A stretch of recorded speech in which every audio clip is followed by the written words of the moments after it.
¡Wow! Después de usar durante una semana entera como equipo principal este auténtico misil, hoy puedo decir una cosa muy clara.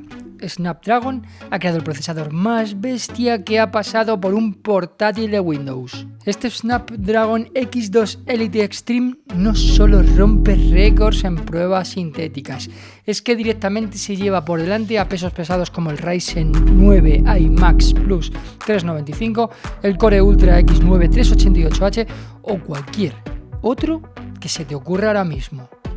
Así que sí, te acabo de hacer el mayor spoiler del vídeo. Ahora viene lo importante, voy a enseñarte por qué esto cambia las reglas del juego y antes de seguir hay que hablar, por supuesto, para empezar de esta review del diseño, porque aquí Asus ha hecho algo especial, algo que lleva años haciendo.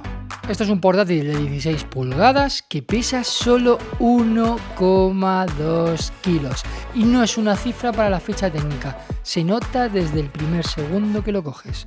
Da igual la postura o el contexto, se siente ligero, equilibrado, casi real. Es literalmente aire puro en las manos. El modelo que estamos analizando es el Zabriskie Beige, ¿vale? Un color beige que parece de todo menos beige. No, sí, es beige, es beige. Un color muy limpio, muy sobrio, con este acabado cerámico que no refleja de más y que no se llena de muchas manchas. Que se llena, ojo, que se llena. Pero es bastante cuidadoso, ¿vale? Absorbe bien el Ceraluminium las huellas. Vamos, elegante pero sin postureo. Abres la tapa y te recibe un frontal muy bien aprovechado. Marcos, como los llaman ellos, Nano Edge, bastante finos, sin distracciones. Con la cámara Full HDR integrada en el marco superior, junto a los sensores. Todo bastante bien disimulado, ¿vale? A ver si ve ahí un pegote negro, pero como siempre está bastante bien. Sin moscas, inventos raros. El teclado es amplio y cómodo, por supuesto. Justo encima el logo ZenBook, discreto, bien colocado. En la tapa, ¿vale? Aquí solo el Asus ZenBook serigrafiado. Nada sobra, nada falta. Todo para mí tiene sentido. Para vosotros también, ¿no? Y ahora sí, vamos con ella, con la pantalla. Porque aquí el ZenBook A16 juega en otra liga. Estamos ante un Asus Lumina OLED de 16 pulgadas, formato 16:10, que es lo que están usando en todos los portátiles prácticamente, con resolución 3K, 120 Hz y un panel que es una absoluta delicia de usar. No lo digo, no es prensa sensacionalista, no es hablar por hablar. Las Lumina de Asus están a otro nivel, negros perfectos, contraste real infinito, tienen el 100% del DCI 3, certificación, vale, las certificaciones por la Display HDR, True Black 1000, como lo llaman ellos, y picos calculados y probados hasta 1000 nits, 1100 nits, llegué a 1090, parece una bestialidad, ¿vale? Que se notan además, tanto viendo contenido como trabajando. Es una pantalla que sirve igual para disfrutar series, juegos, vídeo, como para trabajo profesional, edición, color o fotografía, porque viene calibrada con precisión y se ve consistente desde cualquier ángulo que queramos, sea importante o no. No es solo bonita, es una pantalla pensada para usarla muchas horas y disfrutarlas todas, ya sean por trabajo o sean por diversión, es lo que queremos todos. Y seguimos con algo clave al día de hoy, aunque ya hablé antes, el teclado. No tiene exactamente el recorrido del ProArt P16, pero se queda muy cerca en sensaciones. Estamos hablando de un teclado con bastantes milímetros de pitch, 1,3 milímetros de recorrido y esas teclas con la ligera curvatura que colocan los dedos solas. Es cómodo, preciso y sobre todo muy fácil de escribir durante horas. La retroiluminación es la misma, con 4 niveles, bien repartida, sin fugas raras, perfecta tanto de noche como en avión. Algo curioso es el espacio. Hay margen tanto en los laterales como entre teclado y pantalla, y aquí, desde luego, podrían haber colocado los altavoces. pero Asus ha decidido llevarlos a la parte inferior, apostando por limpieza visual y una superficie de escritura más despejada. Y aquí viene el contraste. Los altavoces suenan sensacionales, con buena pegada y un carácter bastante envolvente, sobre todo en películas, donde hay capas de sonido y de verdad consiguen crear atmósfera. Pero hay un detalle que no puedo aplaudir. Están colocados en la parte inferior.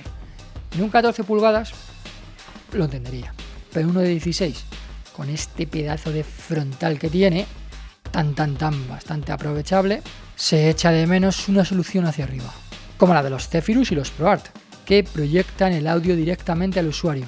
Sé que es una decisión muy ligada al presupuesto, pero duele, porque este equipo destaca en casi todo y aquí podrían brillar aún más.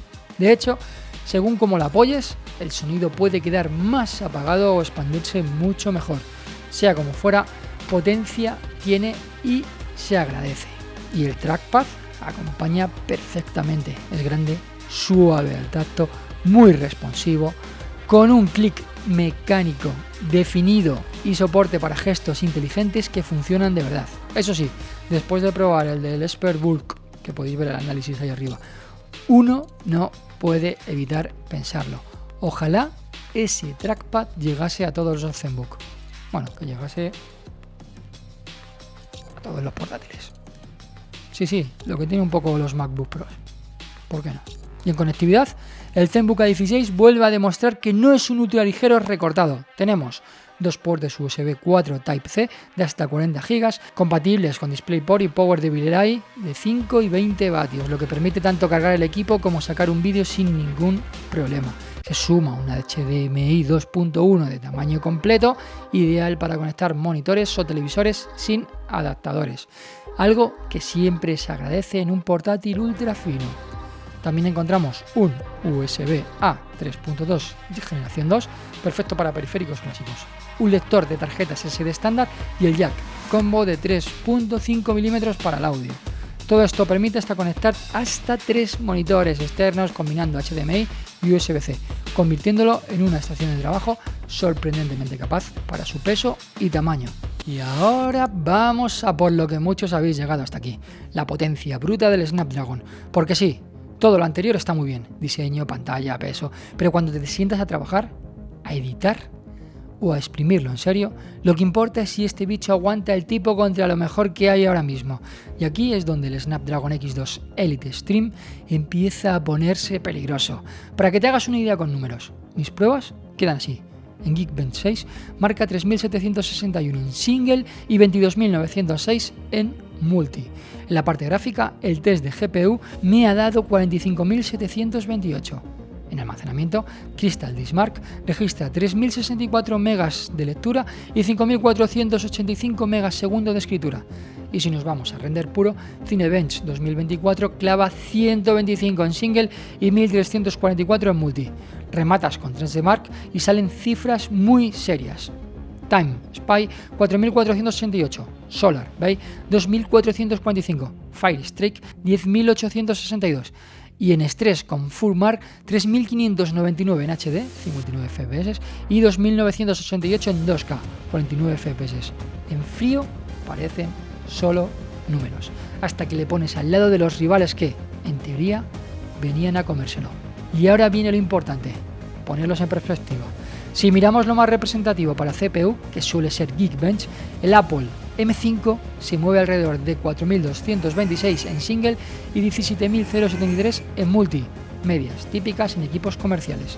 Traducido, en single el M5 le saca al Snapdragon un 12%, 4.226 versus 3.761, pero en multi el guión se gira y aquí el Snapdragon va un 34% por delante, 22.906 versus 17.073, es decir, Apple sigue teniendo una barbaridad de pico por núcleo, pero cuando esto se convierte en trabajo sostenido y paralelo, el Snapdragon no solo aguanta, domina.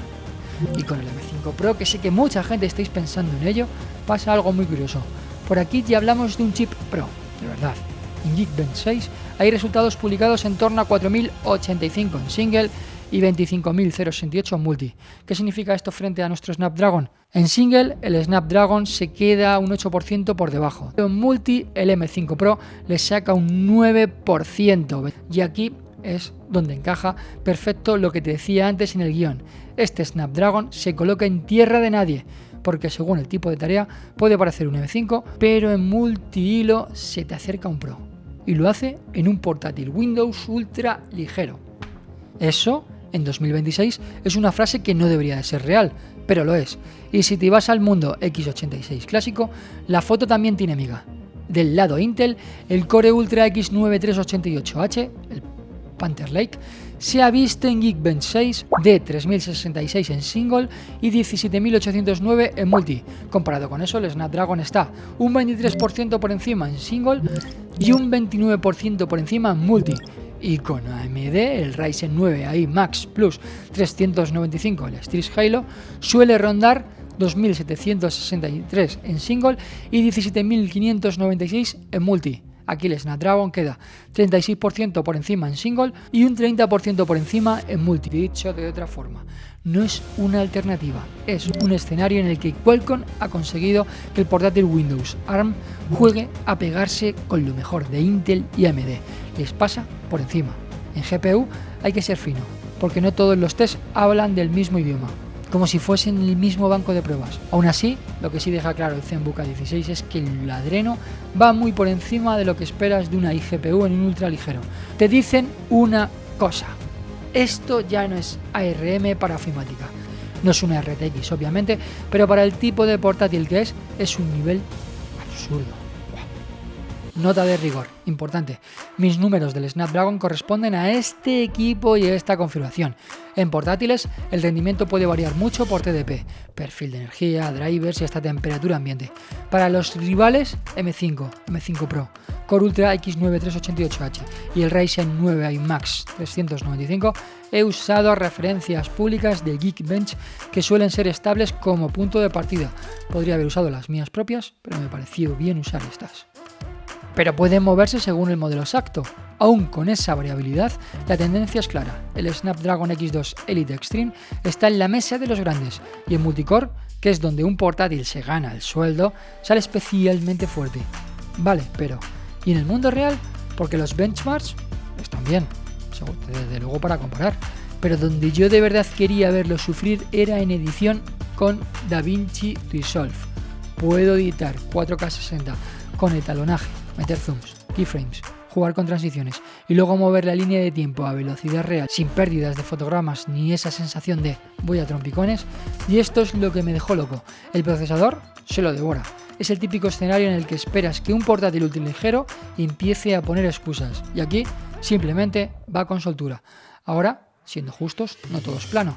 Lo que más le cuesta renderizar en previsualización suelen ser las transiciones más pesadas o títulos, y ahí sí he visto caídas puntuales hasta 10 FPS. Pero ojo, con el matiz, cuando hablamos de clips en bruto ya etalonados, la historia cambia y puedes ver el timeline corriendo incluso a velocidades de 110 sin que el equipo se venga abajo. En resumen, tiene sus puntos de tensión típicos de edición, pero el conjunto es una maravilla para el tamaño y el peso que tiene.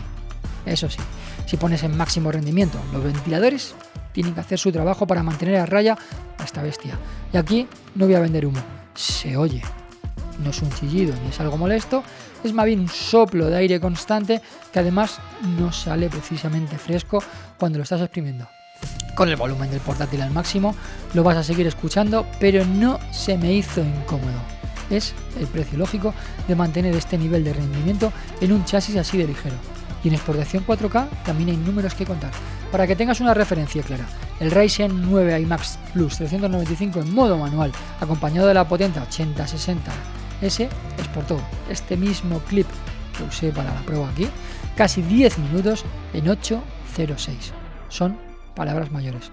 Pero también es importante decirlo, la ventilación y el tipo de equipo no tienen nada que ver, son ligas distintas. En este ZenBook, cuando va a toda pastilla, tiene que cuidar muchísimo ese equilibrio térmico.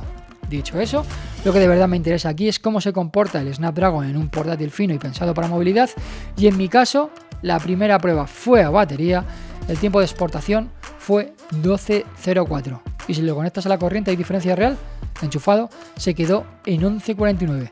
Para mí eso no es nada reseñable y lo mejor es que se mantuvo en temperaturas muy parecidas. En cristiano, este RM entrega prácticamente el mismo rendimiento a batería que a corriente, que es justo lo que pides a un portátil de trabajo cuando estás fuera del escritorio. ¿Y qué tal en juegos? Aquí tengo que ser claro, no es un equipo para jugar. Vamos a explicarlo. Además, en mi unidad he notado cosas raras de drivers. Los resultados no terminan de cuadrar con lo que prometen los números teóricos. Así que más adelante repetiré las pruebas cuando el software esté más maduro. Por ejemplo, con Resident Evil Requiem probé ajustes en alto y resolución nativa del panel. Los tiempos de carga fueron bastante largos, ¿vale? Y sinceramente daba la sensación de que algo no iba fino. En rendimiento, la gráfica no pasaba de 12 FPS. Uf. El portátil estaba al máximo de sus capacidades y no había mucho más que rascar. Bajando a Full HD y tocando algunos detalles, vamos bajándolo casi todo, sí puedes moverte en torno a 25 o 30 FPS. O sea, jugable, pero de forma muy básica. En Forza, que suele ser un juego bastante agradecido, la experiencia fue más cómoda y con FPS más estables, pero aún así no te voy a vender la moto. No es un portátil pensado para gaming a día de hoy. Queda por debajo de un Stick Point con Ryzen i9 HX370. Aquí el Snapdragon brilla mucho más en productividad y eficiencia. En juegos, entre drivers y optimización, todavía tiene camino. Autonomía, y aquí sí que hay magia. Porque vale, puedes tener potencia, pantalla OLED y todo lo demás, pero si a las 5 horas estás buscando enchufe, se acabó la historia. Primera prueba, YouTube a 720p, con brillo al 30% y volumen al 30%, y la pantalla a 60 Hz, en 5 horas y media se consumió un 42% de batería. Haciendo el ciclo completo, que lo acabé al máximo, eso se traduce en que el portátil se vació en torno a las 14 horas 10 minutos, reproduciendo vídeo en streaming. Sí, una locura para un 16 pulgadas OLED. Con un vídeo local, manteniendo el mismo escenario 30-30 de brillo y volumen, con todo desactivado, o sea, el wifi y compañía, el resultado es todavía más bestia. Me dio casi 21 horas de reproducción total antes de agotarse. Y navegando con el brillo al 50%, cada 35 minutos gastaba un 10%. Es una cifra tan alta que no tiene sentido venderla como autonomía real, porque el consumo cambia según webs, Wi-Fi, picos de CPU, etc. Pero como referencia de eficiencia es espectacular. Conclusión, este ZenBook A16 es para mí la demostración de que ARM en Windows ya no va de promesas, así que se están haciendo las cosas muy bien. Qualcomm sabe perfectamente lo que está construyendo con este Snapdragon X2 Elite Extreme y Asus pone encima de la mesa su ZenBook Ray para acompañarlo con una experiencia muy redonda, pantalla espectacular, movilidad real, potencia más que seria y una autonomía que directamente cambia el listón. Si me preguntas por un portátil para producción y para consumo multimedia, ahora mismo es de los que mejor se pueden recomendar. ¿Que quieres meter juegos en la ecuación? Entonces hay que decirlo tal cual, olvídate de los AAA actuales, importante. Si lo que buscas es jugar como en un portátil gaming, aquí las concesiones son grandes y no es el equipo pensado para eso, al menos a día de hoy, entre optimización, drivers y el propio enfoque del producto. Pero si eres creador de contenido y no buscas lo más potente del planeta, sino una de las soluciones más sólidas, rápidas, prácticas y equilibradas que puedes llevar a cualquier parte, este ZenBook tiene muchísimo sentido. Y lo mejor, a estas alturas todo es bastante compatible, el flujo de trabajo encaja y la experiencia se siente a plena. En resumen, un portátil para hacer cosas y para disfrutarlas después. Nos vemos en los siguientes vídeos. ¡Hasta pronto!